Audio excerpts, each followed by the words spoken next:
Alright guys, welcome back to another YouTube video. I know you guys are usually here for some amazing gameplay commentating or some hot takes on certain topics, but today's video will be a bit different, so stick with me. Today we will be delving into the world of anime and Greek tragedies. I know what you're thinking, but Juan, what do those have in common? They're nothing alike.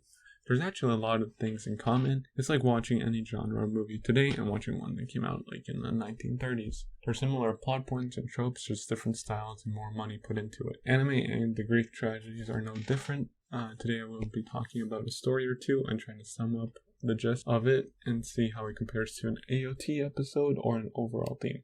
So spoilers of Attack on Titans for any of the recent episodes as of recording this, which is April 2022. I will not be including manga. Oh, and don't mind the gameplay in the background. I just thought it was fitting game to play, but I quickly find out it's tough to control, so take it easy on me.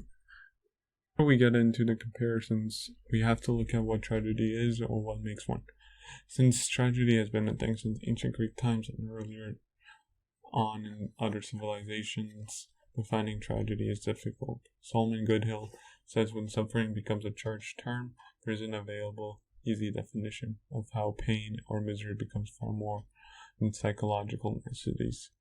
His point fits in well with others, as if we throw out words like tragedy out everywhere, and might lessen the actual meaning of it. We see this everyday life, definitions like good versus evil. He goes on to say that all recognition of real pain and genuine suffering becomes a political self-justification, where people too often claim to have suffered.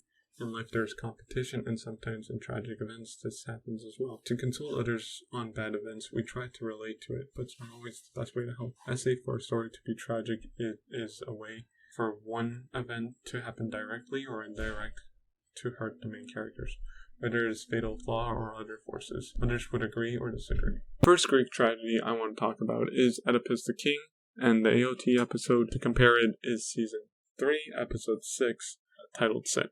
Oedipus was abandoned as a child and was brought to the king and queen of Corinth and was raised up. Once of age, he finds out that he is not the natural born kid to them. He learns also of the prophecy of him killing his dad and marrying his mom. So he leaves the city and travels. In his travels, he is approached and harassed by a group of men. In retaliation, he kills them all and continues on. He enters Thebes, who has been under attack from a monster, the Sphinx. Oedipus goes up, answers the riddle, defeating the monster, goes back to Thebes, and marries the queen, who is a widow. He becomes the king and pretty much just rules and has a couple kids with his new wife. And when suddenly the city goes through a plague, Oedipus seeks out how to fix the plague and will punish the person who caused it. He learns that his father was the man he slain on the road, and his mom his wife, meaning he accomplished his prophecy. Now we go back in time a bit to the time where the king received the prophecy of the son and had ordered the son to be killed. But the person ordered felt pity and dropped him close to the Corinth, bringing it full circle. So Oedipus, as a punishment to himself, he blinds himself and banished himself from the city of Thebes, and his mother, while this happened, commits suicide when he finds out what has happened. Now we shift gears to the AOT episode. In this episode we get a flashback on both Aaron and Historia. For Historia, we see her as a kid talking to a person we learn as Frida, her sister, but has forgotten about the times they hanged out because Frida would alter her memories, given that that's one of the founders' Titan powers, also with the royal bloodline. Aaron gets the information that he killed his dad, and that his dad killed most of the royal family. Rod says Grisha was crazy. In this episode, we also learn about the royal family immunity, or family immunities of the other kind. This connects to later on in the episode about the Ackerman family importance, as they were a loyal family to the crown, and considers that's why they have special abilities, but they also have an apparent weakness. Pixies and Erwin have talked about human conflict, when will it end, and what are you willing to risk it, and what do you value? There are some connecting themes that appear. The biggest one is the sins of fathers and the prophesied storyline. For Oedipus, it was his father that started his life as not his son, or being killed, and fighting a prophecy. Usually when people try to change things like a prophecy, it turns out badly. The reason is, even if a prophecy is set in stone, The way it happens varies. The wording is everything. We see that it still occurred. For example, if it says that I will be killed by a car, does it mean I'll be in a car? Walking in a building? Do I choke on a toy car, etc.? Let's knock on wood for a sec. Eren is in the spot because of his father's crime against the Reese family. This changes later on, as we learn that Eren convinces his father to do it. Historia had a troubled life because of what her father did and didn't do, and will have to overcome and rule the people in a better light, which she does by telling the people the truth. And also from the credits where we see her in a farm as the sun rises, some imagery of a new time and new day and her new reign. The prophesized storyline with AOT really comes into fold from a season 4 episode from 2,000 years ago, where we learn of Ymir's patience and waiting and the Attack Titan's ability to see the future. But going back to the Sin episode, the background on the Ackerman family being of noble entity, and so were the Orientals. This brings into the potential of Mikasa with the two families. Eren in season 4 episode Savagery says actually the Ackermans are still loyal. They just had their minds swiped. That brings into question on who's telling the truth. And once again, Mikasa has two bloodlines. How would that affect what she does in the future story? Another key point that connects the two is the atonement for the sins committed. For Oedipus, he follows through what he said he would do if he finds the cause of the plague on Thebes.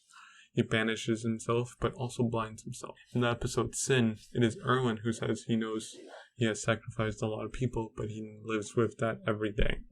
He does it for his goal, and even in his last breath, maybe not intentional, but gives a sign that it's time for the next generation to live and pursue their dreams in Armin. So far, we can see the similarities between the two, even if they were written centuries apart and written for different reasons. I'll not beat by beat the same theme.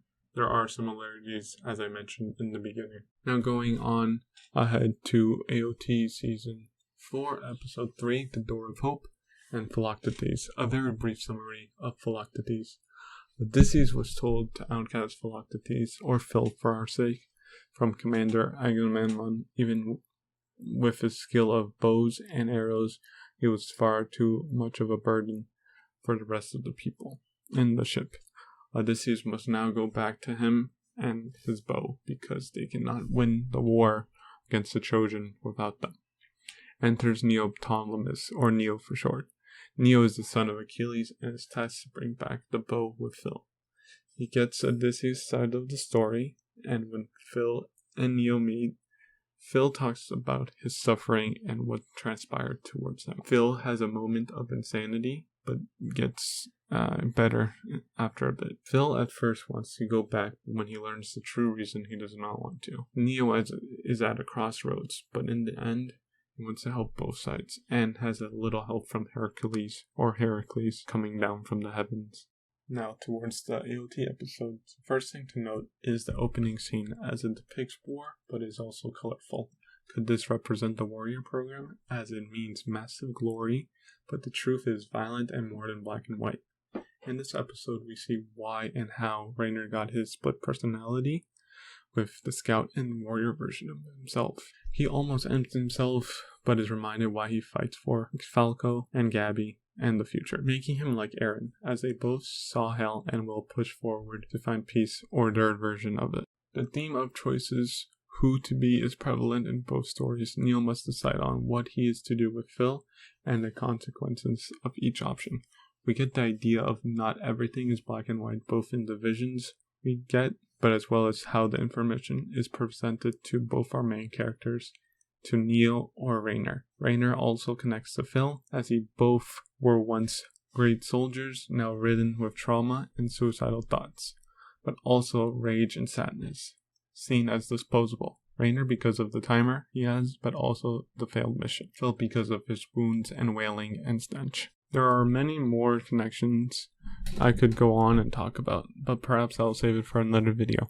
If you stuck around for the full video, put in the comments Tragic Titan, and if you want more videos like this or similar, give me recommendations on animes or any stories. It doesn't have to be Greek tragedy specifically. Just comment them down below. I hope you guys enjoyed this video. Until next time, ciao.